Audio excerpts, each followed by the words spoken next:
अगस्ती महाराजांचं आहे ते दक्षिणेमध्ये बरंच आहे आणि तेही सुद्धा तर ते सुद्धा थोडस अप्रकाशित आहे किंवा पाठीमाग आहे त्यासाठी काम झालं पाहिजे. मला अगोदर सांगितलं की शिर्डीला दक्षिणेचे लोक येतात त्या ठिकाणी अगस्ती महाराजांचा आश्रम अगस्ती ऋषींचा आश्रम हा आठवड्यात आहे. याबाबत तुम्ही तिथं हिंदी आणि इंग्लिश मध्ये पुस्तिका तयार करा. ती पुस्तिका तयार झालेली आहे. अगस्ती महाराजांचं अगस्ती ऋषींचं जे कार्य आहे कार्य त्यामध्ये नमूद केलेलं आहे. ती पुस्तिका जर वाटली तर त्या दक्षिणातल्या लोकांना दिली जाईल असं एक असं कार्य आपण करतोय. वारकरी संप्रदायासाठी आपण जे पंढरपूरला जातात त्या आपण ह्या तालुक्यासाठी अगं पंढरपूर हे 20 गुंठे क्षेत्र आहे. अगदी चंद्रभागेच्या कडेवर घेतलेलं आहे. तर त्या ठिकाणी आश्रम बांधायचा मानस आहे.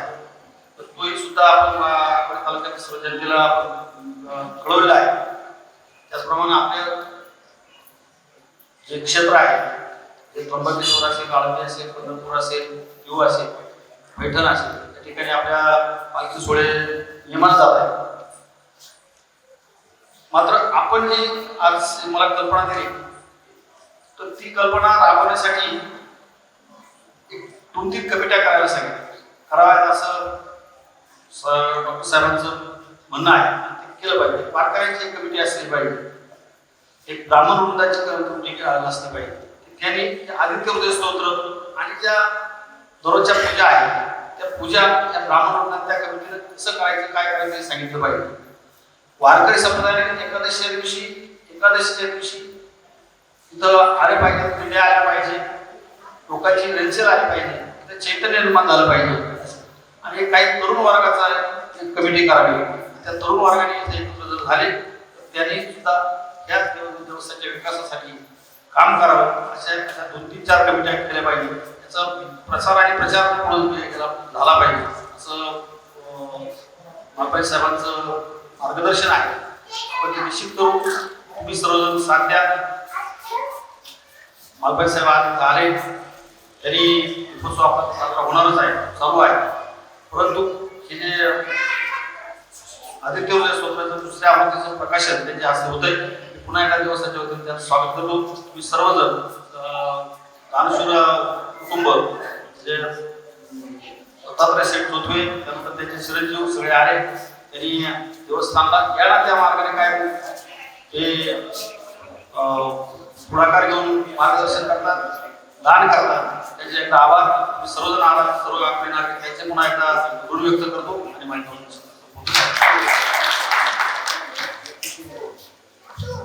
धन्यवाद. आपल्या मनातील संकल्पाप्रमाणे येणाऱ्या काळामध्ये देवस्थान या ठिकाणी याचबरोबर या निमित्तानं ज्यांचं नाव आपण सर्वजण ऐकून आहात, व्यापार व्यवसायाच्या क्षेत्रामध्ये मलबार उद्योग समूहाचं नाव आपल्या वडिलांनी स्थापन केलेला व्यवसाय पुढे नेतानाच त्याच्यात नाविन्य शोधत संपूर्ण देश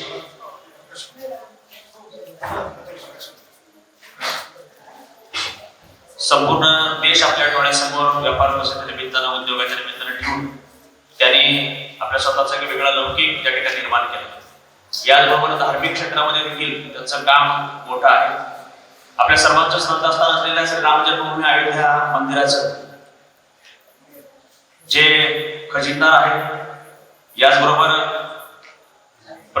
परमश्रद्धेय गोविंददेवजी महाराज अर्थात पूर्वश्रमीचे किशोरजी व्यास यांच्या माध्यमातून गीता परिवाराची स्थापना करून ही गीता भगवान गोपाळ कृष्णाची जी मनोगत की विश्वव्यापी व्हायला पाहिजे ती भावना डोळ्यात समोर ठेवून 200च्या दरम्यान देशातील लोकांना वेगवेगळ्या भाषांमध्ये त्या ठिकाणी डॉक्टर संजयजी मालपाणी साहेब यांच्या मार्गदर्शन प्रेरणेतून एक वेगळा गीता परिवाराचं काम त्या ठिकाणी उभं राहिलं. मला सांगायला आनंद वाटेल की देवस्थानचे अध्यक्ष आदरणीय अण्णांनी देखील ऑनलाईन गीतेचं ट्रेनिंग आपल्या या ठिकाणी घेतलेलं आहे आणि ग्रामीण भागामध्ये अनेक शिक्षित तरुण त्या निमित्तानं गीता परिवाराच्या माध्यमातून धार्मिक क्षेत्राशी व्यसनमुक्त सदाचारी युवक म्हणून त्या ठिकाणी जोडले गेलेले आहे आणि म्हणून अशा अन्य क्षेत्रामध्ये काम आहेच. काही दिवसांपूर्वी साहेबांनी या ठिकाणी परराज्यातले अनेक विद्यार्थी गृहाच्या माध्यमातून वेगवेगळ्या शाळा जोडलेल्या आहेत. त्याच्यातले अनेक विद्यार्थी इथे आणले होते. अगस्ती महाराजांचं कार्य आदित्य हृदय स्तोत्र त्यांनी इंग्रजीतून समजावून सांगितलं होतं. इथे कार्यक्रम घेण्यासाठी दुपारच्या वेळेस त्या ठिकाणी घेतला होता. आणि म्हणून धार्मिक आध्यात्मिक क्षेत्रामधलं त्यांचं जे काम आहे ते काम अनन्यसाधारण अशा स्वरूपाचं काम आहे. या व्यापार व्यवसायाच्या निमित्तानंच आपल्या स्वतःची एक आदर्शवत कुटुंब व्यवस्था त्या ठिकाणी जोपासलेली आहे, निर्माण केलेली आहे. मी परवा लिंगदेवला प्रवचन करत होतो. प्रवचनामध्ये कुटुंब व्यवस्थेचा थोडासा विचार मांडला आणि समारोपामध्ये काही श्रद्धांजलीला आपले डॉक्टर अतुल आरोटे यांचे वडील एक्झिक्युटिव्ह इंजिनियर रामनाथ आरोटे साहेब त्या ठिकाणी बोलले आणि त्यांनी वर्तमान काळातल्या एकत्र हिंदू कुटुंब पद्धतीच्या करता मालपाणी परिवाराचं उदाहरण नावासहित सगळ्यांच्या समोर त्या ठिकाणी सांगितलं. आणि म्हणून आपण कदाचित सोशल मीडियावर फोटो देखील त्यांचा दिवाळीच्या निमित्ताने एकत्र परिवाराचा 2-3 पिढ्यांचा एकत्रचा फोटो देखील आपण त्या ठिकाणी पाहिला असेल. आणि म्हणून बोले दिवसात चाले त्याची वंदावी पावली या भावनेतून एक चांगल्या पद्धतीचं काम सर्व क्षेत्रामध्ये त्या ठिकाणी आहे. त्यांच्या सूचनेवरून आदरणीय संदीप शेठ यांच्या निमित्तानं दत्तात्रय शेठ यांच्या प्रेरणेने जे आदित्य हृदय स्तोत्र ही पुस्तिका या ठिकाणी प्रकाशित होते. मी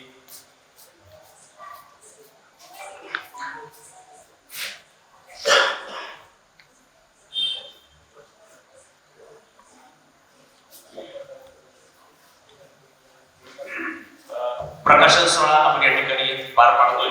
तत्पूर्वी सत्कार आपण या ठिकाणी करतोय. ऋतिक चासकर इंस्टाग्रामवर प्रसिद्ध असं नाव सगळ्यांनी पाहिलं असेल. त्याचा वेस्ट इंडिया फोक्स कंटेंट या दिल्ली या ठिकाणी त्याचा विशेष सन्मान त्या ठिकाणी झाला आहे. संपूर्ण महाराष्ट्रातून एकटाच त्या ठिकाणी तो त्याचं प्रतिनिधित्व करत होता आणि त्याचा त्या ठिकाणी सन्मान दिल्ली या ठिकाणी पार पडलेला आहे. त्याच्या अनेक सर्व अकोल्याच्या निसर्गाचं प्रदर्शन करणारे व्हिडिओ आपल्याला त्या ठिकाणी पाहायला मिळतील इंस्टाग्रामवर. म्हणजे चांगल्या पद्धतीचं काम त्याचं त्या ठिकाणी आहे. आपले चासकर बाबांचा नातू आहे. मी विनंती करतो मान्यवरांना की आपण त्या ठिकाणी ऋतिक चासकर याचा सन्मान करायचा आहे. देवस्थानच्या वतीनं आपल्या अकोल्याचा भूमिपुत्र आहे. सोशल मीडियावर अनेक लोक त्या ठिकाणी पुढे येताना आपल्याला दिसत आहेत. तशा पद्धतीने एक क्रिएटिव्हिटी असलेला ऋतिक चासकर आहे आणि त्याचे खूप आपल्या देवस्थानचे कार्यकारिणी विश्वस्त आदरणीय बावळे महाराज यांचा तो नातू आहे. त्याचा सन्मान डॉक्टर संजय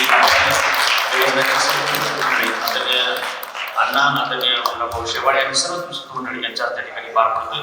त्याच्या पुढच्या कार्याला मी आपल्या सर्वांच्या वतीने ठिकाणी शुभेच्छा देतो. आणि आपल्या वारीचे देखील चांगले व्हिडिओ त्या ठिकाणी त्यांनी केलेले आहेत. शिवरात्रीचे चांगले व्हिडिओ त्या ठिकाणी केले. पुस्तके प्रकाशनाच्या करता मी या ठिकाणी विनंती करतो मान्यवरांच्या हस्ते त्या ठिकाणी प्रकाशन आदित्य हृदय स्तोत्राचं त्या ठिकाणी होत आहे.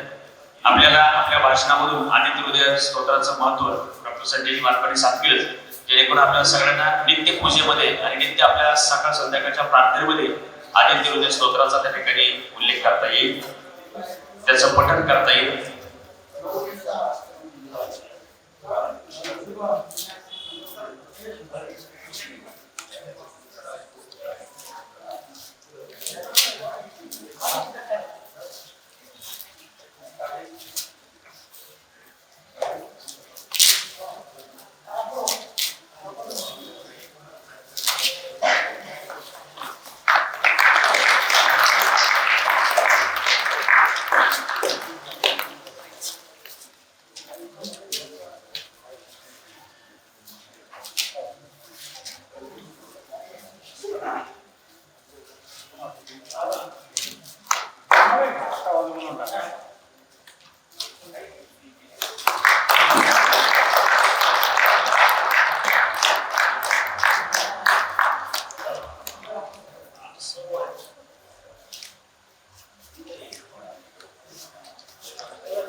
परत एकदा गेला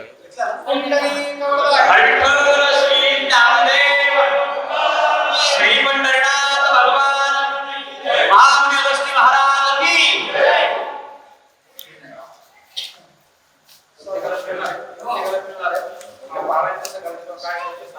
सर्वांना त्याचं वाटप जाताना करण्यात येणार आहे.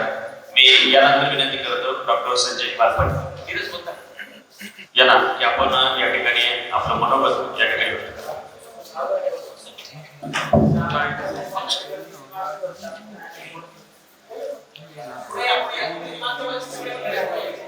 शटर ब्लिंक होईल बरं का व्हिडिओ भाषण 50 शटर लाईट वर ना इनवर हे मार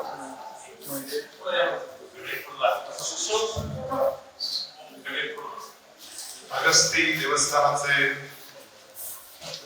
मुख्य विश्वस्त अध्यक्ष आदरणीय ॲडव्होकेट डी दादा वकील, या ठिकाणी उपस्थित पूजनीय दत्तात्रयजी चौथवे दादा, माझे मित्र संदीपजी चौथवे, अतिशय सुंदर अशा पद्धतीने या संपूर्ण कार्यक्रमाचं सूत्रसंचालन करणारे हरिभक्तपरायण दीपक महाराज देशमुख, माझे स्नेही आणि सगळ्या सामाजिक कार्यात सातत्याने पुढे असणारे सतीश शेडभो, आदरणीय रविशेठ चौथवे,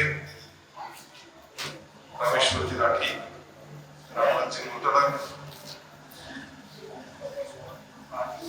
आदरणीय श्री जोंधळे सर, या ठिकाणी उपस्थित सर्वच, विशेषतः गुलाबरावजी शेवाळे, सगळं विश्वस्त मंडळ आणि या ठिकाणी उपस्थित सगळे अकोल्याचे ग्रामस्थानी, अगस्ती आश्रमावर या देवस्थानावर नितांत श्रद्धा असणारे आपण सर्वजण. पहिल्या पुस्तकाच्या प्रकाशनाला मी पहिल्या प्रतीच्या प्रकाशनालाही मी आलो होतो आणि मला अतिशय आनंद आहे की आज पुन्हा एकदा 10,000 प्रती आणि यापुढे प्रती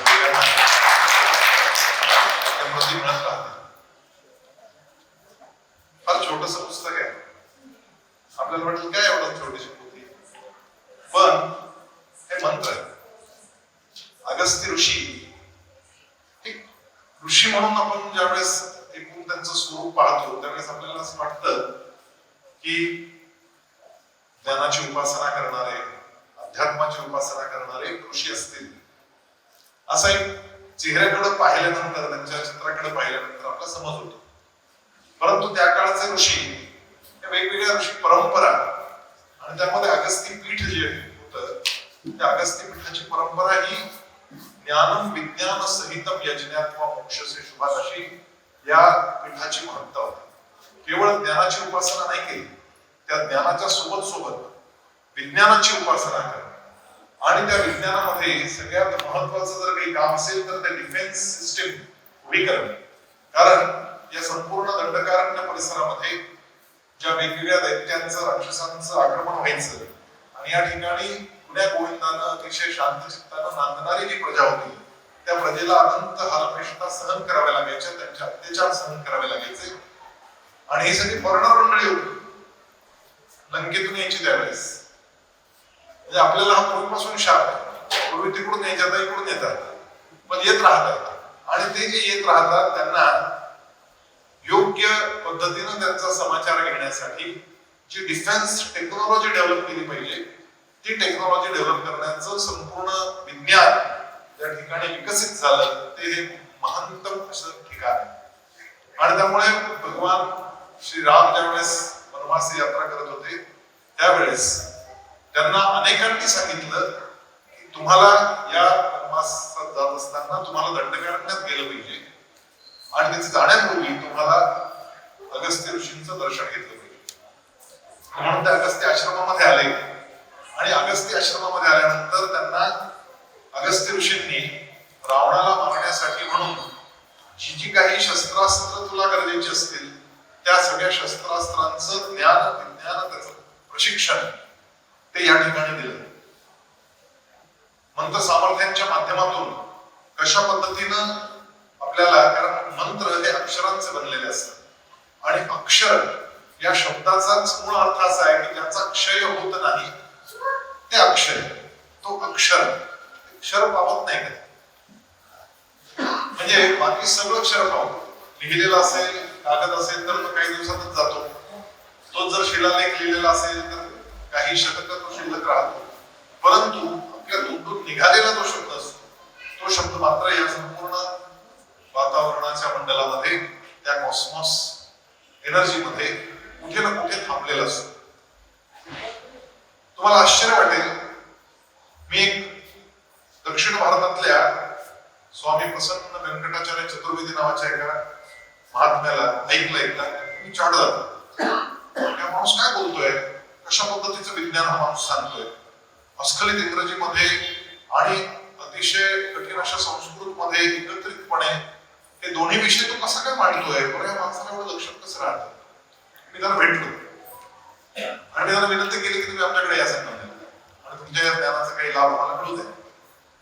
त्यांना इथे बोलवल्यानंतर त्यांना रोज लोकल स्कूलच्या गेस्ट हाऊस मध्ये त्यांना ठेवलं होतं आणि त्यांचे 6 वेगवेगळे कार्यक्रम मी आयोजित केले. पहिला कार्यक्रम त्यांचा संगमनेरच्या कॉलेजमध्ये फिजिक्सची एक इंटरनॅशनल कॉन्फरन्स होती.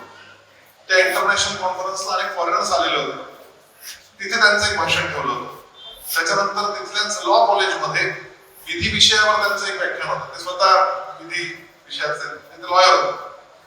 त्यानंतर आपल्या संगमनेरच्या सराफांच्या त्या आयुर्वेद महाविद्यालयामध्ये त्यांचं आयुर्वेद या विषयावर एक व्याख्यान ठेवलेलं होतं. त्यानंतर अमृतवाहिनीच्या थोरात साहेबांच्या MBA कॉलेजमध्ये एक व्याख्यान ठेवलं होतं आणि त्यानंतर प्रोग्राम परिसरामध्ये विखे पाटलांच्या तिथे त्यांच्या आर्ट्स कॉमर्स सायन्सच्या विद्यार्थ्यांसाठी एक व्याख्यान ठेवलं होतं आणि ध्रुवच्या मुलांसाठी असे एकूण 6 कार्यक्रम होते. ध्रुवच्या मुलांना त्यांनी स्मरणशक्ती या विषयावर त्यांना सांगावं, कारण मला असं वाटत होतं की यांची स्मरणशक्ती कमालीची आहे.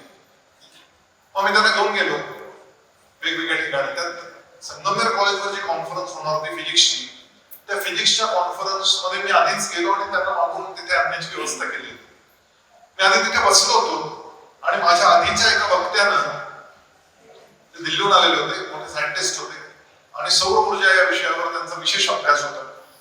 या माणसानं त्या ठिकाणी कोणत्या देशामध्ये किती मेगावॅट सौर ऊर्जा निर्माण केली जाते या विषयावरचं एक आकडेवारीचं प्रेझेंटेशन त्या पॉवर पॉइंट प्रेझेंटेशनच्या माध्यमातून मांडलं. मी ते सगळं ऐकत बसलो होतो आणि महत्वाचे जे काही देश आहेत, जर्मनीमध्ये किती, चायनामध्ये किती, अमेरिकेमध्ये किती, भारतात किती, 4-5 आकडे माझ्या लक्षात राहिले की कारण आम्ही सोलर मध्ये काम करतो त्यामुळे मला तो विषय बारीक माहित होता. त्यामुळे कोणत्या देशात किती सोलर मेगावॅट, किती गिगावॅट सोलर पॉवर वापरली जाते तर याचा अंदाज त्या स्लाइड कडे पाहून मला आला आणि त्यातले 4-5 आकडे माझ्या लक्षात राहिले. आणि मग तेवढ्याच ते स्वामी तिथे येऊन पोहोचले. तिथे येऊन पोहोचल्यानंतर ते व्यासपीठावर उभे राहिले आणि व्यासपीठावर उभं राहून त्यांनी अपारंपरिक ऊर्जा या विषयावर माहिती द्यायला सुरुवात केली. त्यामध्ये कोणताही कागद, कोणतीही स्लाइड समोर नसताना त्यांनी कोणत्या देशात किती मेगावॅट सोलर एनर्जी निर्माण केली जाते याची आकडेवारी सांगायला सुरुवात केली. एकदम तोफखाना चालवत असं धडधड एक देशात त्यांचे आकडे असं ते सांगत होते आणि माझ्या 4-5 लक्षात होते त्यातले, कारण माझ्या जस्ट त्यांच्या आधीच्या वक्त्यानं ते प्रेझेंटेशन दाखवलं होतं आणि म्हणून मी चाटच झालो की एवढ्या देशांची ही सगळी आकडेवारी या माणसाच्या डोक्यात आहे. मला एक शंका आली की आधीच्या वक्त्यानं जिथून ही माहिती मिळवली त्या गुगलवरून यांनी पण ही माहिती मिळवली असणार आणि यांची स्मरणशक्ती जबरदस्तच आहे. म्हणून ते स्टेजवर बसलेले होते, मी खाली होतो, मी थोडं बाहेर आलो. तिथून आमच्या शाळेमध्ये फोन लावला आणि फोन लावून विचारलं, बाबा रे यांनी काल, कारण त्यांच्या रूममध्ये कॉम्प्युटर दिलेलं होतं आणि त्या कॉम्प्युटरवर काय चालतंय हे आमच्या मेन सर्व्हर कळत होतं की कोणत्या कॉम्प्युटरवर काय चालणार आहे. मला शंका अशा की यांनी काल गुगलवर सोलर एनर्जी किती काय झाली ती सर्च केली असेल आणि म्हणून मी तिथल्या आमच्या टेक्नॉलॉजी पाहणाऱ्या माणसाला फोन करून विचारलं, म्हटलं यांनी काय काय सर्च केलंय. त्यांनी ते उघडलं. ते म्हणाले फक्त जीमेल सोडून त्यांनी कोणतीच साईट उघडलेली नाही, स्वतःला आलेले ईमेल त्यांनी चेक केले आणि त्याच्यावर त्यांनी काही पाहिलेलं नाही. मी चाटच झालो की माणसानं जर हे पाहिलं नाही तर ह्याला एवढे आकडे लक्षात कसे राहील. कार्यक्रम आवरला, तिथून आमच्या पुढच्या कार्यक्रमाला जायचं होतं. मध्ये मी गाडीत बसलो त्यांच्या आणि मग मी त्यांना विचारलं, म्हटलं महाराज हे सगळं लक्षात ठेवणं कसं शक्य आहे, तुमच्या डोक्यात राहतं कसं.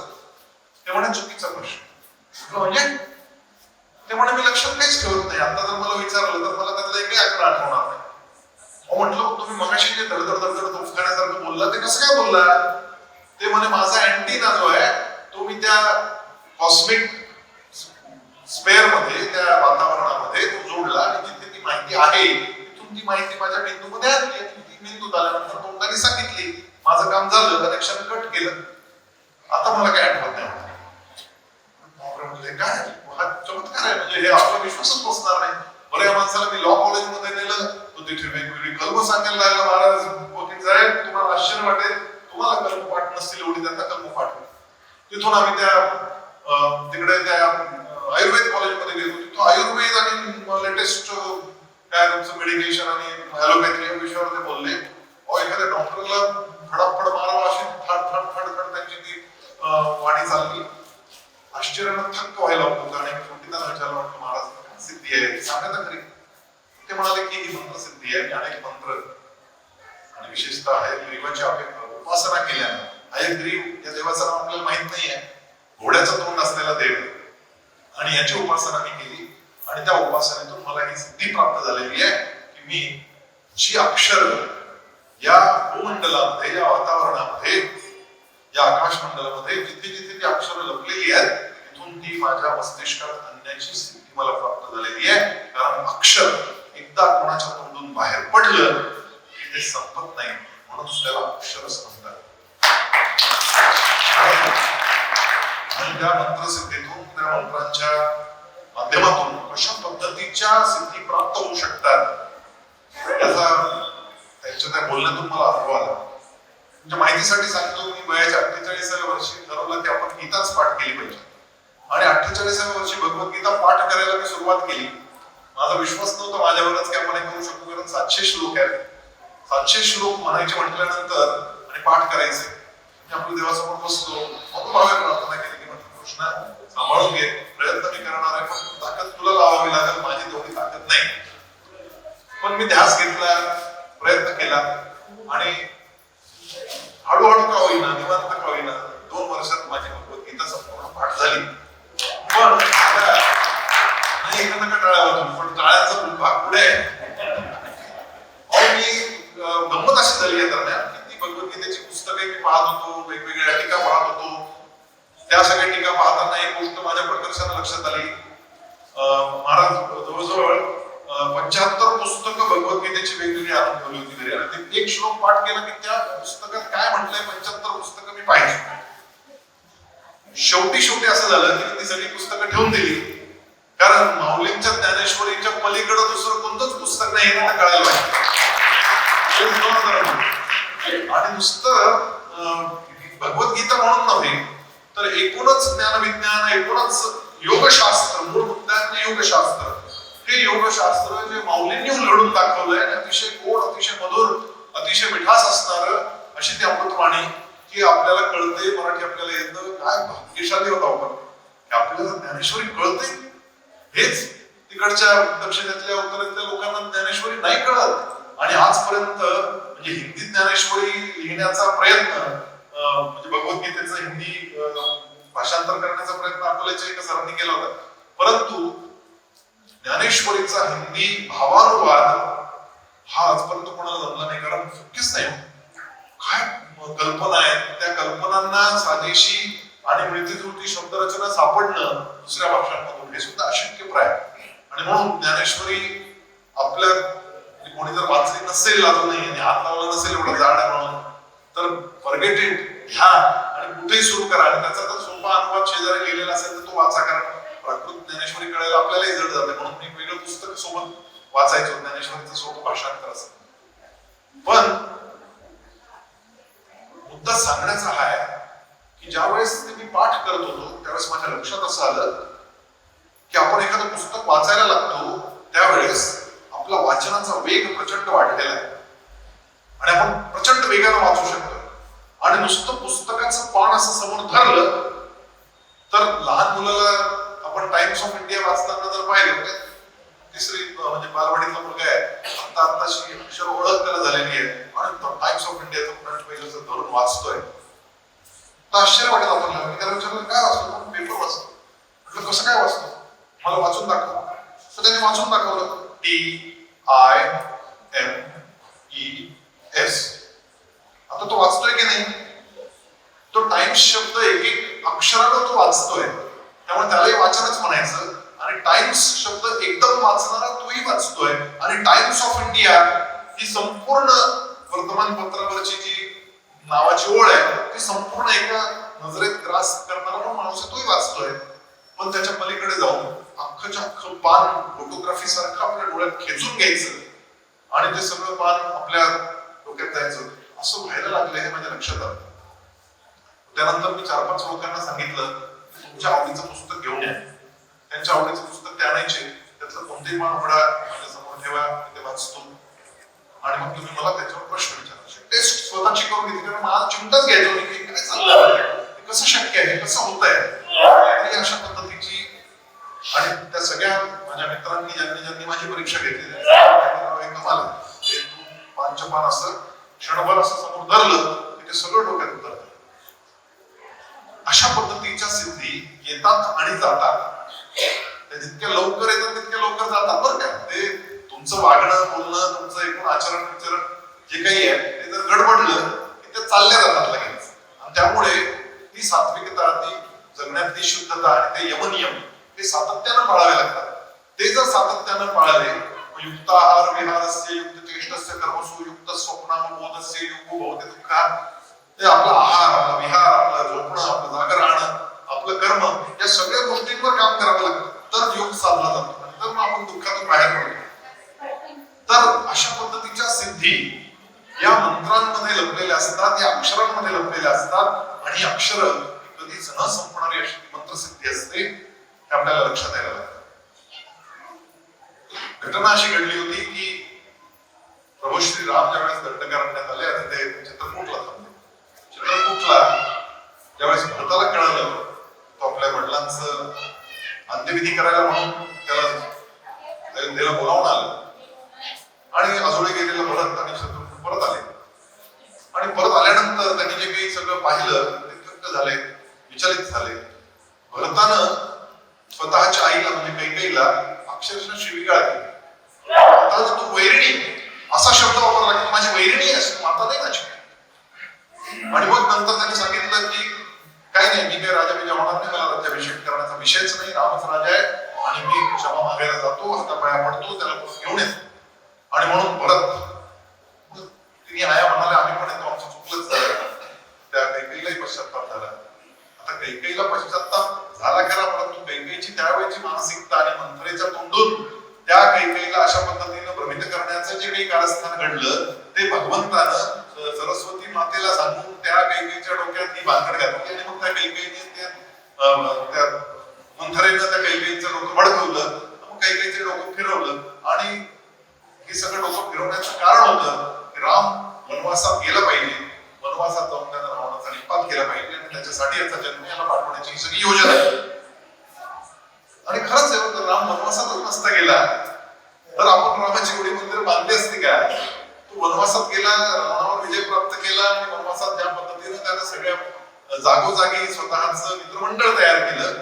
त्यामुळं खरं तर रामाची या पद्धतीची आपल्याला सगळ्यांच्या मनामध्ये प्रतिमा निर्माण झाली. त्यामुळे आपल्याला एक गोष्ट लक्षात घेतली पाहिजे की राम ज्या वेळेस रामानं भरताची भेट घेतली तिथे एक फार सुंदर प्रसंग आहे. भरत आला, त्यानं खूप गयावया केली, राम काही तयार झाला नाही. शेवटी त्यानं सांगितलं की मग 14 वर्षानंतर मी निश्चित येईन, राज्य तुझ्याकडून मी परत घेईन. त्यावेळेस तुला जर वाटलं तर तू ते मला परत दे, माझा काही आग्रह असणार नाही. तुला वाटलं तर पुन्हा बोलताय काय तुम्ही? मी काय स्वतः राज्य त्या सिंहासनावर बसणार नाही. मी तुमच्या पादुका या ठिकाणावर घेऊन जाणार आहे, त्या सिंहासनावर अयोध्येमध्ये विराजमान करीन आणि अयोध्येच्या बाहेर नंदीग्राम मध्ये मी सुद्धा मुनिवेशामध्ये राहून मी तिथून राज्य गाभार चाललो.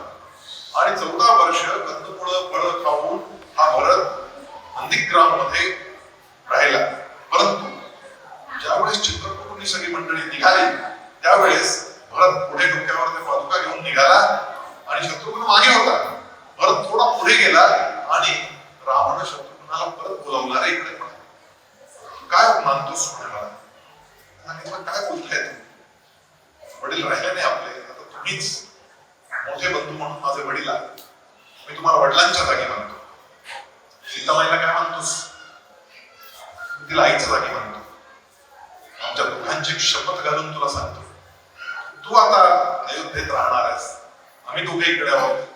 तू भरत नंदीग्रामात राहणार आहे, अयोध्येमध्ये तू एकटाच राहणार आहेस. तुला आमच्या दोघांची शपथ आहे, अयोध्येच्या कोणत्याही कोपऱ्यातून जर माझ्या काही मातेविषयी कोणी अपशब्द काढला तो शब्द तिथल्या तिथे चिरडण्याचं काम तुला करावं लागेल. असा एकही शब्द अयोध्येतून उठता कामा नये, याची काळजी तुला घ्यावी लागेल. आमच्या दोघांची शपथ आहे तुला. विचार कर काय प्रसंग असेल. शत्रुघ्नाच्या स्वतःच्या आईबद्दल, ती सख्खी आई आहे, रामाची सावत्र आई आहे, आणि रामाविषयी तिनं जे काही केलंय ते भयंकर आहे. राज्याभिषेकाच्या आदल्या दिवशी गावातून बाहेर काढायचं, वनवासी करायचं आणि वनात पाठवून द्यायचं, आणि 1 नाही 2 नाही 14 वर्ष पाठवायचं. शत्रुत्वाची भावना मनात राहता कामा निर्वैरस्त्र भूतेषु यस्य मामेति पांडव. माझ्या मनात कोणाविषयी शत्रुत्वाची भावना राहता कामा नये. राम पुढे आले, दंडकारण्यात आले, अगस्त्य ऋषी पुढे सर्व शस्त्रास्त्रांचं ज्ञान घेतलं. लोपामुद्रा मातेने या ठिकाणी जे काही दिलंय ते अद्भुत होतं, ते कमालीचं होतं. सीता मातेला असे वस्त्र प्रदान केले, अजूनही त्या टेक्नॉलॉजीचा शोध आपल्याला लागला नाही की ती वस्त्र बलीनच होणार नाही अशी वस्त्र सीतामाईला लोपामुद्रेने प्रदान केली, मातेने प्रदान केली. काय सायंटिस्ट असतील मंडळी, असे कपडे शोधून काढणं काय सोपं काय होतं? कोणत्या प्रकारचे लेख त्याच्यावर लावावे किंवा कोणत्या धाग्यातून ते तयार करावेत, आणि मग तिथून ते पंचवटीला गेले, मग तिथून सीता आरत झालं, मग ते जटायूत गेला, मग ते पुढे गेले, महात्मानाची भेट झाली, तिथून पुढे गेले, मग तो सगळा संपातीचं त्या ठिकाणी संपाती भेटला, त्यांना सांगितलं लंकेत आहे, मग तो सेतू बांधण्याचं काम झालं वगैरे. ती सगळी स्टोरी माहिती आपल्याला. पण पुढे असं घडलं, ज्यावेळेस बाकीच्या सगळ्या कुंभकर्णाचा वध झाला, मेघनादाचा वध झाला, आणि आता रावण स्वतः युद्धाला उतरला, आणि रावणानं त्या रथात बसून जो प्रहार सुरू केला, तो प्रहार अडवण्यामध्ये राम थकून गेले, पूर्ण थकले. आणि इथं बसलेल्या अगस्त्य ऋषींना तिथलं ते दृश्य दिसतंय. टेक्नॉलॉजी काय असेल याचा विचार करा. आज 5G आलं म्हणून आपण अमेरिकेतला व्हिडिओ इथे पाहू शकतोय. आपल्या बाहेर असलेल्या मुलांना रोज संध्याकाळी व्हॉट्सअपवरून व्हिडिओ कॉल करून आपण पाहतोय त्यांचं काय चाललंय ते. त्या काळामध्ये इथे बसून त्या लंकेत चाललेल्या समुद्रापलीकडे काय चाललंय युद्धामध्ये हे पाहणाऱ्या अगस्त्य ऋषी त्यांच्या लक्षात आलं की राम थकला, आणि हा अतिशय घातक प्रसंग आहे. आता जर काही केलं नाही तर गडबड होणार आहे. आणि म्हणून विमान मार्गाने, आकाश मार्गाने ते तिथे गेले. तर तो युद्ध परिश्रांत समरे चिंतया आसीतम रावणं चागतो दृष्टा युद्धाय समुपस्थितम दैवतैश्च समागम्य दृष्टुम अभ्यागतो रणम उपगम्य पवित्राम अगस्त्यो भगवान स्तरा. आकाश मार्गाने स्वतः भगवान अगस्त्य त्या ठिकाणी जाऊन पोहोचले, रामाच्या शेजारी उभे राहिले, आणि रामाला म्हणाले, रामा फक्त सूर्याकडे बघ आणि मी सांगतोय ते बरोबर माझ्या मागे म्हण. आणि हे आदित्य हृदय स्तोत्र, जे या छोट्याशा पुस्तिकेमध्ये केवळ 30 श्लोकांचं असं हे स्तोत्र आहे, हे स्तोत्र 3 वेळा रामाला म्हणायला लावलं. सूर्याकडे मस्त करून म्हणायला लावलं, सूर्याभिमुख होऊन म्हणायला लावलं. आणि ही मुळात सूर्याची उपासना आहे, सूर्याची केलेली उपासना. आणि त्या सूर्याचं तेज आपल्यामध्ये यावं, आणि पराक्रम करण्याचं, शौर्य दाखवण्याचं पौरुष आपल्यामध्ये जागावं, आणि शत्रूंचा निपात व्हावा आणि विजय प्राप्त करावा. त्या विजयश्रीसाठी सांगितलेला हा मंत्र आहे, हा अद्भुत आहे. ज्यांना ज्यांना जीवनामध्ये कधीतरी काय तुकाराम महाराज सांगून गेले आपल्याला, रात्रंदिन महायुद्धाचा प्रसंग, अंतर्बाह्य जग आणि मन, रात्रंदिवस आहे, जगातही चाललंय आणि मनातही चाललंय. या मनाला सक्षम करणं, या मनाला पुरुषार्थासाठी तयार करणं, यासाठी मन पॉवरफुल करण्याचं काय, आपण जिम मध्ये जातो, बॉडी पॉवरफुल करतो, सूर्यनमस्कार घालतो, बॉडी पॉवरफुल करतो, सुंदर करण्यासाठी आपण ब्युटी पार्लर जातो. पण मनाला सुंदर आणि पॉवरफुल बनवण्याचं दुसरं कोणतं तंत्र आपल्याकडे आहे? मनाला सुंदर करायचं असेल तर रामायण वाचावं, भगवद्गीता वाचावी, आणि मनाला जर सशक्त करायचं असेल तर हनुमंताची उपासना करावी, अन्यथा आदित्य हृदय स्तोत्र म्हणावं. या आदित्य हृदय स्तोत्राचा विशेष रूपानं फायदा असा आहे की एखाद्या विशिष्ट मोहिमेवर आपण चाललो असतो, आणि इंटरव्ह्यू असेल, आपल्याला जिंकायचं त्या ठिकाणी गेल्यानंतर, परीक्षा असेल तिथे जिंकायचं, आपल्याला धंदा मोठा काहीतरी नवीन उभा करतोय आपण, काही अडचणी आल्या त्यातून मार्ग निघाला पाहिजे, असं जेव्हा जेव्हा आपल्याला वाटेल परिवारामध्ये काहीतरी गडबड झालेली आहे, काहीतरी ओढाताण झालेली आहे, काहीतरी खेचाखेची झालेली आहे, तुटण्यावर आलाय, सांभाळून घ्यायचंय, परिवाराचा विजय झाला पाहिजे असं आपल्याला वाटत असेल तर ही उपासना. आणि या उपासनेच्या सोबत जर यत्न केला आणि स्वाहाकार केला तर या प्रत्येक श्लोकानंतर सूर्याय स्वाहा सूर्याय नमः इतकं म्हणून मग पुढचा श्लोक म्हटला. आणि अशी रामाला 3 आवर्तनं करावी लागली, आपल्याला 4 करावी लागतील. 4 आवर्तनं 30 श्लोकांची म्हणजे 120 वेळा स्वाहाकार होणार. आणि शेवटचं जे समापन आहे त्या समापनाचा जो श्लोक आहे शेवटचा म्हणजे 121वा तर वे पद्धतीचे राम म्हणा परम प्रेष्यमानः निशिचरपती संशय विदित्वा परमगणमध्यगतो वचस्वरे. हे म्हणून शेवटचा स्वाहाकार असे 121 स्वाहाकार म्हणजे 30 चे 4 ते 120 आणि 21वा 121 हा यज्ञ जर या पवित्र आणि तेजोमय भूमीमध्ये नियम केला तर गॅरंटेड विजय प्राप्त होणार. तुम्ही ट्रायल्स घेऊ ट्रायल घ्या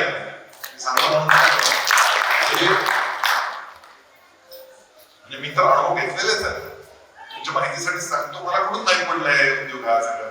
मी 7वी 8वी असताना माझी आई मला कायम कांचीला घेऊन जायची, दरवर्षी घेऊन जायची. आणि ते कांची कामकोटी पीठाचे शंकराचार्य जे होते परमाचार्य, ते वयाच्या 99-100 वर्षी समाधिस्थ झाले. त्यांना अनेक भाषांचं ज्ञान होतं, अत्यंत प्रगल्भ बुद्धिमत्तेचा योगी सिद्धयोगी म्हणा असा तो माणूस होता. म्हणजे एकाच वेळी 2 ठिकाणी अस्तित्व दाखवणं वगैरे अशा पद्धतीच्या सिद्धी त्यांना प्राप्त होत्या. त्या माणसाच्या समोर 7वी 8वीतला मी बसलेलो होतो आणि त्यांनी मला हे दिलं. त्यांनी मला सांगितलं ते दररोज म्हण, आणि त्यांनी सांगितलं म्हणून मी हे म्हणत होतो आणि मला त्याचे अनुभव आले. आणि आजही ज्या ज्या वेळेस असं काहीतरी संकट येतं आणि ज्या ज्या वेळेस आपल्याला विजय प्राप्त करण्यासाठी परमेश्वराला साकडं घालावं लागतं त्यावेळेस मंत्र म्हणून ते साकडं घातलं निश्चितपणे आपल्याला त्याचं फळ मिळतं, यात काहीच शंका नाही. आता सुवर्णा काकींनी त्याचा चांगला व्हिडिओ तयार करून दिलाय. नाही म्हणता आलं संस्कृत किमान ऐकावं, ऐकून कानात पडून आपल्याला तो बोलता यायला लागतो. तेही नाही जमलं तर कोणाला तरी सांगावं आणि त्यांच्या श्रवणाचा लाभ घ्यावा. पण जर या प्रांगणात येऊन ते केलं तर त्याचं महात्म्य काही वेगळंच आहे. म्हणून मी मगाशी आता वकील साहेबांना म्हणालो की इथलं ब्रह्मवृंद आणा आणि ते यज्ञ कसा करायचा. यज्ञाच्या काही शेवटी त्याची एक सिस्टीम आहे. ते नवग्रहांचं पूजन झालं पाहिजे, स्नानदेवतेचं झालं पाहिजे, ग्रामदेवतेचं झालं पाहिजे, त्यानंतर आपल्या पितरांचं पूजन झालं पाहिजे, मग सगळ्या मातृकांचं पूजन झालं पाहिजे.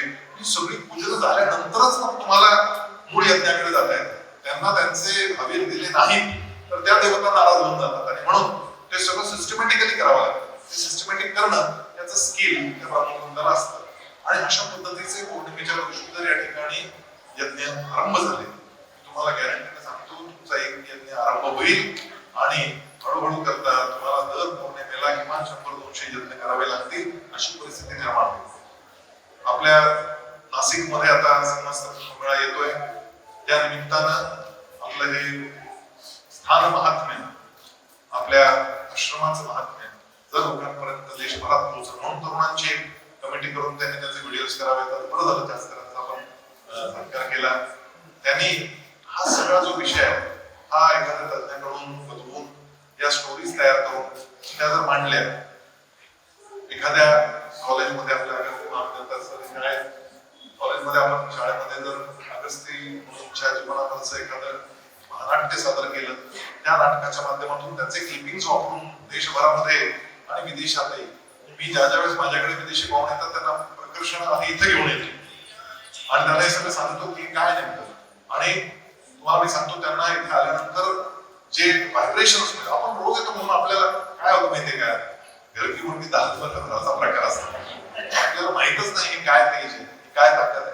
आणि आपण महाराज आपलेच आहे अगस्त्य मुनी, त्यामुळे आपली जशी आई असते ना तसं आईला जसं आपण काही तिच्या अंगावर हसतो खेळतो, आपण काही करतो, तसं आपण लहान बाळ होतं अगस्त्य मुनी आपल्याला आईसारखे आपण नाचतो खेळतो बागडतो त्यांच्या अंगा खांद्यावर. आपल्याला माहितच नाही त्याचं सामर्थ्य काय, पण याचं सामर्थ्य एवढं प्रचंड आहे. ते सामर्थ्य जर लोकांच्या लक्षात आलं, मी सांगतो या परिसरामध्ये पाय ठेवायला जागा राहायची. आता ते नारायण नागबळी तिकडे चालतात नाशिक त्या त्र्यंबकेश्वरला, काय कुठून मला बोलायचा जाऊन राहण्याचं नाव आहे त्यांना, त्यांच्या अपॉइंटमेंट घ्यावी लागतात. म्हणून उचलत नाही लवकर, कारण सकाळ संध्याकाळ त्यांच्या 5-5, 6-6 पूजा चालतात, 500-500 पूजा चालतात. नाही मी एका ब्राह्मणाचं म्हणतो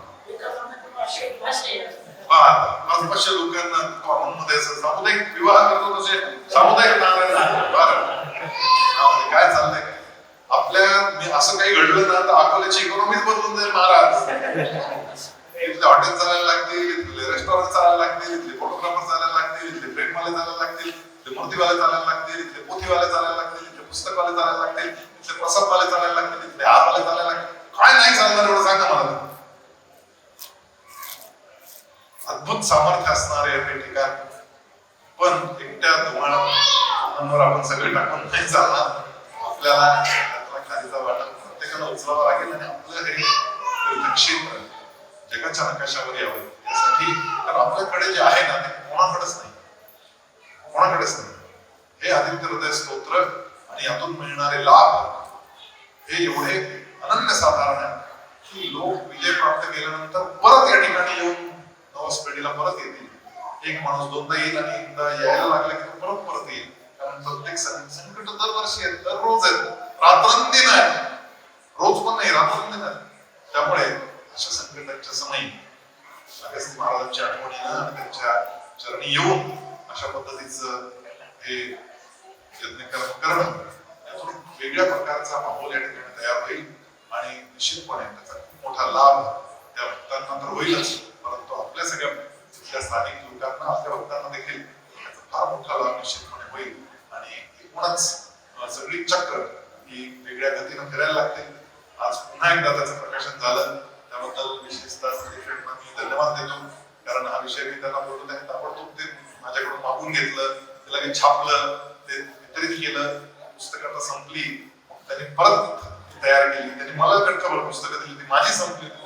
शेवट पुस्तक सकाळी दिलं होतं आणि पाहायला कृपा असते. म्हणजे त्यांनी मागे मला जो गठ्ठा दिला होता त्यातलं शेवटचं पुस्तक सकाळी दिले आणि संध्याकाळी परत त्यांनी मला गठ्ठा दिला. अगस्त्य महाराजांची काय कृपा आहे. आणि त्यामुळे आपल्या प्रत्येकाच्या घरात हे अगस्त्य महामुनींचं आदित्य हृदय स्तोत्र आपल्या प्रत्येकाच्या घरात जावं, त्या घरात त्याची उपासना सुरू व्हावी आणि नैमित्तिक पद्धतीनं इथे येऊन ती उपासना होत राहावी, अशा पद्धतीचा संकल्प आजच्या या देवदिवाळीच्या दिवशी आपण करूया. देवांची दिवाळी म्हणजे काय असते? देव कुठे आहे? कुठे आहे? आतमध्ये. आतमध्ये काय होणार आहे? आतमध्ये दिवा लागणार आहे. आतमधला जर दिवा लागला तर मनामध्ये जो प्रकाश निर्माण होईल त्यातून आपोआपच सगळा अंधार नाहीसा होतो. अंधार नावाची वस्तूच नाही ना. प्रकाशाचं नसणं याला अंधार म्हणतात. दिवा लावला की अंधार आपोआप निघून जातो. अंधार नावाची वस्तू आपल्याला काढून दाखवता येत नाही. तसं आपल्या मनातला जो अंधकार आहे, निगेटिव्हिटी आहे, भीती आहे, अनेक प्रकारचे टेन्शन्स आहेत आपल्या जीवनामध्ये, अनेक प्रकारचा राग आहे, शत्रुत्वाच्या भावना आहेत, वासना आहे, क्रोध आहे, लोभ आहे, मोह आहे, मदमत्सर आहे, या सगळ्या निगेटिव्हिटीतून आणि डिप्रेशन प्रचंड. लहान लहान मुलांमध्ये डिप्रेशन आहे महाराज सध्या. 7वी 8वीतली पोरं आत्महत्या करतात, डिप्रेशन मध्ये जातात. का? आपल्याकडे एवढं सामर्थ्यशाली असं हे मंत्रज्ञान असताना आपण त्या तंत्रज्ञानाचा वापर करून आपल्या मुलांची मन आणि मस्तिष्क पॉवरफुल जर नाही केली, काय उपयोग आहे त्या सामर्थ्याचा? आणि ही सगळी योजना कदाचित त्यासाठीच असेल. भगवान अगस्त्य महाराजांना हे सगळं घडवून आणण्याची त्यांचाच हा संकल्प असेल आणि त्यांचा संकल्प पूर्ण करायला जे जे लोक मदतीला लावून त्यांचं कल्याण झाल्याशिवाय राहणार नाही. हे निश्चितपणे घडणारी घटना आहे. आपण सर्वजण आज इथे जे आहोत, आपल्याला त्याचा लाभ मिळणार आहे. प्रकाशन जरी त्यांनी पुस्तकांवर खर्च केला असला तरी माझ्या हातून झाला म्हणून मला पण लाभ मिळणार, तुझे वाचणाऱ्या ज्ञानाला पण मिळणार, तुम्ही सगळे उपस्थित आहात तुम्हाला पण तो मिळणार आहे. आणि हा लाभ आपण अनेकांपर्यंत पोहोचवत राहणं हा महत्वाचा आहे. आपल्या घरी आलेल्या प्रत्येक पाहुण्याला आवर्जून इथे आणलं पाहिजे, हे महात्म्य सांगितलं पाहिजे. हे फार सुंदर चित्र आता तयार झालेली आहे. यामध्ये सगळ्या अगस्त्य महाराजांचा इतिहास आपल्याला या ठिकाणी वाचायला बाहेर मिळतो. एकदम चांगली सोय झाली. म्हणजे कोण नसला गाईड तरी सुद्धा हे नुसतं वाचून आपल्याला कळू शकतं की हे काय नेमका प्रसंग आहे. आणि अगस्त्य महामुनींनी खरं तर एका अगस्त्यांनी केलेलं ते काम नाही, ते पीठ आहे. अनेक अगस्त्य त्या पीठावर संशोधन करत राहिले असं ते आहे. आणि त्यांनी केलेली कामं या ठिकाणी सगळी लावलेली आहेत. काय सामर्थ्य असेल, काय प्रचंड विद्वत्ता असेल आणि काय त्यांनी साधन केलं असेल, कशा पद्धतीच्या तपश्चर्या केल्या असतील, आपण त्याचा विचारही करू शकत नाही. असा विषय माझ्या अल्पमतीला जेवढं कळलं तेवढं लहान बालक समजून सांगितलं तर मी मोठे म्हणून माफ करा अशी आशा व्यक्त करतो. मला बोलवलं.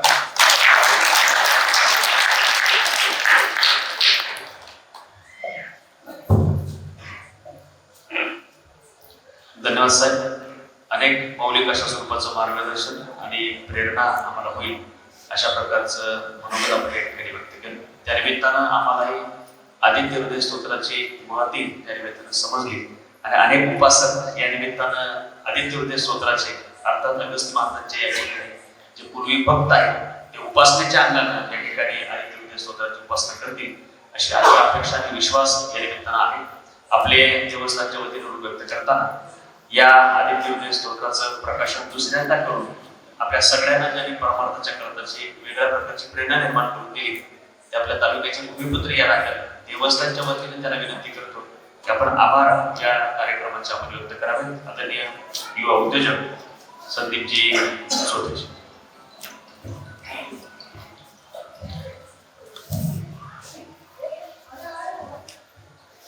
अगस्त्य ऋषी आश्रमातील आजच्या या कार्तिक पौर्णिमेनिमित्त असणाऱ्या आजच्या या कार्यक्रमासाठी उपस्थित असलेले आमच्या सर्वांचे मार्गदर्शक ज्यांच्या हस्ते याचा आदित्य हृदय स्तोत्र या तृतीय आवृत्तीच्या स्तोत्राचं पुस्तकाचं या ठिकाणी अर्पण आपण अगस्त्यांच्या चरणी केले ते माझे आदरणीय संजय भाऊ मालपाणी.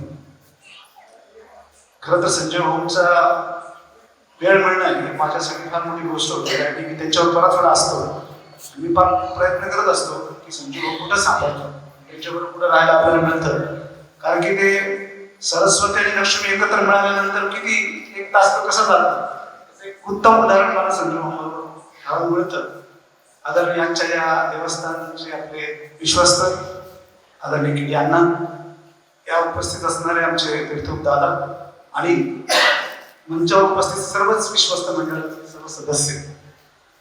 खरं तर मला आवाज प्रदर्शनासाठी या ठिकाणी उभं केलंय पण एक मिनिट मी बोलू इच्छितो की हा जे ही जी पुस्तिका या ठिकाणी आपण आज प्रकाशित केली आहे. आम्ही 10-12 वर्षापूर्वी इथंच असा एक प्रोग्राम या ठिकाणी धुमाळ साहेबांनी आम्हाला बोलवलं होतं आणि इथे एक संस्कार वर्ग या ठिकाणी बनले होते आणि संस्कार वर्गासाठी आम्ही सर्व या ठिकाणी आलो आणि भावंडा त्याची फार कारण इथे लहान मुलांमध्ये त्यांनी खूप मोठं काम केलं आणि ते आल्यानंतर त्यांच्या काय क्लिक झालं असं काय म्हणतात. मी असंच बसलेला असताना अरे आदित्य हृदय स्तोत्राचं इथे पठण होतं का नाही. मी तर पहिलं हे नेमकं काय असतं मला म्हणाले ते वाल्मिक रामायणामध्ये काय लिहिले का ते काय आपण ते त्याची पुस्तिका बनवली तर त्याचा एक चांगला फायदा इथे लोकांना आणि त्यानंतर आम्ही त्या पुस्तकं त्या ठिकाणी तयार केली आणि ती वितरितही केली सगळीकडे. आणि काही दिवसांपूर्वी मला रामनाथ गोंधळक मला बोलले की आता ते आपल्याला परत संपत आल्यानंतर आपल्याला लागतंय ते पुस्तकं तर त्याचे आम्हाला ते हे द्या कुठे लिहिलेलं असेल तुमच्याकडे त्याचे DTP वगैरे कुठे असेल ते कळवलं. आमचं काही संगमनेरला मी असतो ना तर आमचं DTP म्हणजे मालपाणी हाऊसला फोन केला आणि मी तिथं त्यांना विचारलं की आपल्याला ते परत पुस्तक आपल्याला प्रकाशित करायचं आहे त्याच्यासाठी ते मिळेल का. ते आपले पवार होते तिथे. पवार साहेब मला म्हणले की संदीप भाऊ तिथं ते आता ते पहिल्या ते जुन्या लिपीत लिहिलेले होते आता ते आपल्याकडे सॉफ्टवेअर बदलले आता हे कसं परत करायचं. विशेष करून या ठिकाणी मला आनंद वाटतो की मी त्यांना सांगितल्यानंतर त्यांनी ते परत पुन्हा तयार केलं. परत तयार केल्यानंतर त्याचं शुद्ध लेखन तपासण्याची जबाबदारी पण असते आणि ही जबाबदारी आदरणीय श्रीमती सुवर्णा काकी मालपाणी यांनी फार सुंदर ठेवली. मी काकींना फोन केला म्हणून काकी असं परत एक करतोय तर तुम्ही मला थोडंसं मदत करा आणि विशेष करून काकींनी संपूर्ण मला ते परत एकदा त्याचं शुद्ध लेखन संपूर्ण चेक करून दिलं आणि विशेष म्हणजे त्यांनी त्यांच्या आवाजातलं तो आदित्य हृदय स्तोत्र मला पाठवला. त्यांनी तो व्हॉइस मेसेज मला तो पाठवला आणि मी तो काय केला मी त्याचं पुढचं वर्जन तयार करून टाकलं. काकींचं ते घेतलंय त्याचा एक व्हिडिओ तयार आणि तो जो कसा बोलायचा आहे कारण की मी आतापर्यंत 10 वर्षामध्ये माझं पूर्ण पाठ होतं पण माझं खूप चुकत होतं. मी जे बोलत असताना त्याचे उच्चार आहे ते खूप वेळा चेंज व्हायचे माझ्याकडे.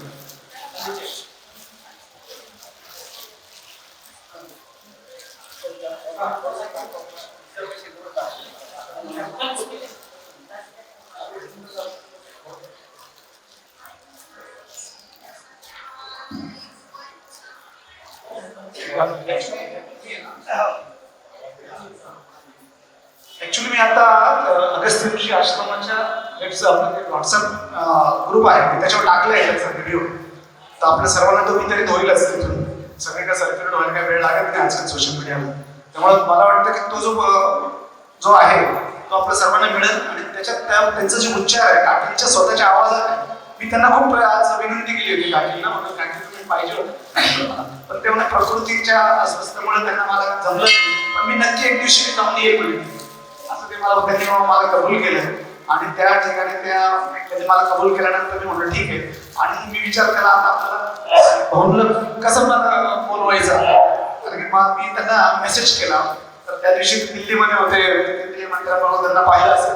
भाऊंचं आता कसं आहे की पूर्ण वर्ल्ड वाईड त्यांचे फॅन क्लब आणि भाऊंचं कसं आहे की गीता परिवाराच्या माध्यमातून 14 लाख लोक त्यांच्याशी कनेक्टेड आहे. तर एवढी मोठी महती संपूर्ण वर्ल्ड मध्ये जायचं एक चांगलं माध्यम म्हणजे संजू भाऊ याबद्दल निश्चित आहे. कारण संजू भाऊसाठी आपण जोरदार काय त्यांना फोन केला, मेसेज केला, भाऊ असं असं आहे आणि आपल्याला अगस्ती आश्रमात जायचंय. अगस्ती आश्रमाचं नाव ऐकल्यानंतर संजू भाऊ तिथल्याच मिनिटाला मला मेसेज केला, येस आय विल कम, म्हणजे मी येणार आहे सांगितलं. आणि मग मी म्हटलं आता मी निश्चित झालो, आता भाऊच्या हस्ते पुन्हा एकदा आपण आश्रमात जाऊया आणि चांगला कार्यक्रम त्या ठिकाणी आपण करूया. आणि साहेबांना फोन केला, साहेब असं असं आपल्याला आता त्या दिवशी मागच्या वेळेस आपण त्यावेळेस पण असं फेब्रुवारी पौर्णिमालाच केलं होतं आणि आजचा जो कार्यक्रम तो नेमका त्याच वेळी झाला आणि अतिशय चांगला हा योग जुळून आला. मी नेहमी हे आदित्य हृदय स्तोत्र वाचत असतो आणि खरं सांगतो मला स्वतःला खूप मोठा फायदा झाला. मी स्वतः संगमेला असतो आणि मी सकाळी रोज माझ्या नित्य जे पूजा असते सकाळची त्याच्यामध्ये मी आदित्य हृदय स्तोत्राचं पठण मी करत असतो आणि त्याचा मला इतका चांगला फायदा झाला. तुम्हा सर्वांना तो व्हावा ही आमच्या परिवाराची इच्छा आहे. आमच्या सर्व अकोले संगमेरचे जेवढा आमचा परिवार आहे आमच्या सर्व परिवारातर्फे एक छोटीशी भेट आपल्या सर्वांसाठी आहे. आपण त्याचा स्वीकार आपण सर्वांनी करावा आणि अगस्ती चरणी आम्ही सर्वांना या ठिकाणी विनंती करतो आम्हा सर्वांना त्याची एक चांगली सेवा करण्याची संधी आपल्याला मिळावी. धुमाळ साहेबांना माझी एक विनंती आहे की आता आपल्याला थोडस आता आपल्या देवस्थानला जरा मोठ्या पुढच्या स्टेपवर घेऊन जायचं आहे आणि मी बऱ्याच वेळा त्यांच्याबरोबर त्यांचं सानिध्य मला मिळत असतं धुमाळ साहेबांचं आणि मला मी त्यांना म्हणत असतो साहेब आता आपल्याला चेंज करायला पाहिजे, कारण की आपण एखादी चांगली गोष्ट करत असाल ना तर लहान नाते किंवा अनेक लोक तुमच्या पाठीशी उभे असतात. त्यामुळे ही जी वास्तू आहे किंवा ही जी याच्याबद्दलचे काही प्लॅन्स तुम्ही मला त्या मागे एकदा सांगितले पण होते आणि अतिशय सुंदर असा हे पूर्ण भव्य दिव्य असं हे आश्रम या ठिकाणी उभारण्याचं त्यांचं एक मानस आहे. आपण सर्वांनी ह्या निमित्ताने का होईल आपण आजच्या दिवसांनी त्यांच्या मागे आपण उभे राहूया आणि एक चांगला या ठिकाणी एक चांगला आश्रमाचा एक रंगरूप या ठिकाणी आपण बदलून टाकूया. डिजिटल भाव हे सगळ्या गोष्टी महत्वाच्या आहेत. भाऊंनी खूप चांगलं सांगितलं की आपण होम हवन या ठिकाणी पाहिजे, आवर्तन त्या ठिकाणी घ्यायला पाहिजे. आणि ही वस्तुस्थिती आहे की आपण या ठिकाणी ते आवर्तन घ्यायचं. आजकाल तुम्ही बघितलं असाल की पूजा तुम्ही कामाख्या मंदिराची पूजा सुद्धा ऑनलाईन आजकाल पैसे देऊन करतात. तर आपण जर पाहिलं तर बरेचसे पूजा अर्चा जी होती ती ऑनलाईन पेमेंट तिकडून येतं आणि आपण त्यांच्या नावाने पूजा करतो. असंही काही आपल्या देवस्थानच्या तर्फे या ठिकाणी आपण करावं जेणेकरून हे आदित्य हृदय स्तोत्राचा आजचा जो प्रकाशन सोहळा आपण या ठिकाणी पार पडला तो आपल्या सर्वांनाही. संजू भाऊंना माझी विनंती भाऊ तुम्ही नेहमी येत जाया, तुम्ही आले का म्हणजे काहीतरी एकदम चैतन्य निर्माण होतं आणि नवीन काहीतरी आयडियाज आम्हाला मिळत असतात. कारण मी 30 मिनिटाच्या संगमनेरच्या प्रवासामध्ये अनेक आयडियाज त्यांच्याकडून घेतल्या आणि मला फार आनंद वाटला आणि आपल्या सर्वांना एक फार चांगली गोष्ट की भाऊ आज त्या लेवलवर काम करतात. आज वर्ल्ड योगाचे ते उपाध्यक्ष आहे, वर्ल्ड योग फेडरेशनचे ते उपाध्यक्ष आहे. ऑलिम्पिकचे सर्व गेम्स त्यांचे आता त्याची पूर्ण स्क्रिप्ट भाऊंनी तयार केलेली आणि आपल्यासाठी सगळ्यात जमीची बाजू आहे आणि आपल्याला त्यांच्यापर्यंत पोहोचवण्याचं काम आणि संपूर्ण भारतभर पोहोचण्याचं काम भाऊंच्या माध्यमातून आपण या ठिकाणी करूया. आणि मला या ठिकाणी आनंद वाटतो सर की भाऊ आपले गोविंद देवजी महाराजांनी आम्हाला कबूल केलं की अगस्ती मंदिराला ते लवकरच भेट देतात आपल्या शिवरात्रीच्या दरम्यान. आता त्यांना इथं आणण्याचं जे आहे ते आपण भाऊ तुमच्याशिवाय ते शक्य होणार नाही, कारण तुम्हीच ते तुम्ही आणू शकता आणि त्यांना आपल्याला पूर्णपणे भारतभर आपल्या या देवस्थानाची महती आपण त्या निमित्ताने पोहोचू असं आपल्या सर्वांना या ठिकाणी मी व्यक्त करतो. उपस्थित असणाऱ्या सर्वांचे मी पुन्हा एकदा आभार मानतो आणि उपस्थितांचे धन्यवाद. धन्यवाद संदीपजी, आपल्या या योगदानाबद्दल आम्ही सदैव आपले कृतज्ञ राहू. आभाराच्या पूर्वी माझ्याकडून अनादराने एक छोटासा कार्यक्रम या ठिकाणी राहून गेला. सेवानिवृत्त मुख्याध्यापक आदरणीय पठराज चावडे सर गुरुजींनी आपल्या पत्नी सौभाग्य सखुबाई पठराज चावडे प्रतिष्ठानच्या वतीनं यापूर्वी आपल्या अगस्त ऋषी गुरुकुलच्या विद्यार्थ्यांच्या करता अन्नदानाची व्यवस्था त्या ठिकाणी केली आहे. संस्कार शिबिराच्या निमित्ताने केली आहे, त्या ठिकाणी केली आहे. आणि आज पुन्हा एकदा स्वर्गीय सौभाग्य सखुबाई पठराज चावडे प्रतिष्ठानच्या वतीनं इथल्या विद्यार्थ्यांच्या करता 50 बॅगची व्यवस्था केली आहे. अनेक ठिकाणी गुरुजींचं चांगल्या पद्धतीचं योगदान त्या ठिकाणी शैक्षणिक क्षेत्राच्या अनेक कामांच्या करता असतं. आज त्यांच्या या बॅगचंही आपण वितरण या ठिकाणी करतो. विद्यार्थ्यांना आपण समोर यायचं पटकन सर्व विद्यार्थ्यांना समोर यायचं. मान्यवरांनी आहे उभं राहायचं आहे आणि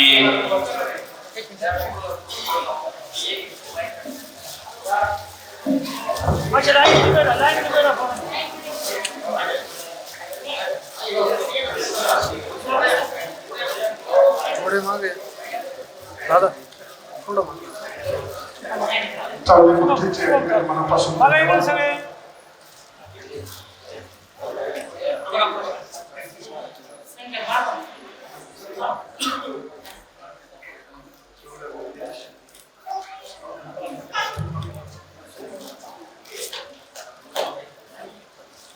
ओके, थँक्यू.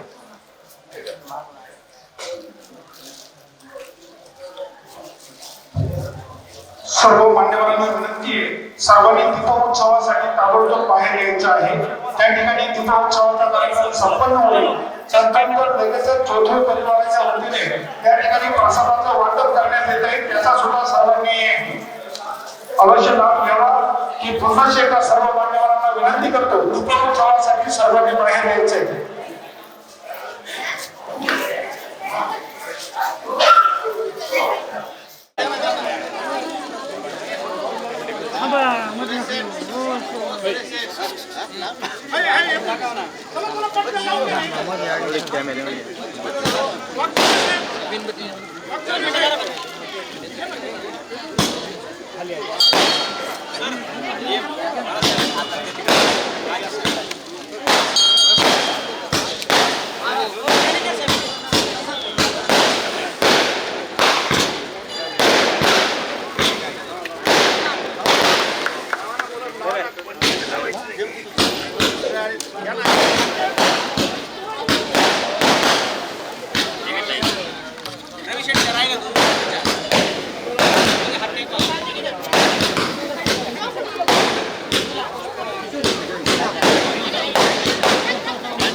काय एवढा लागते.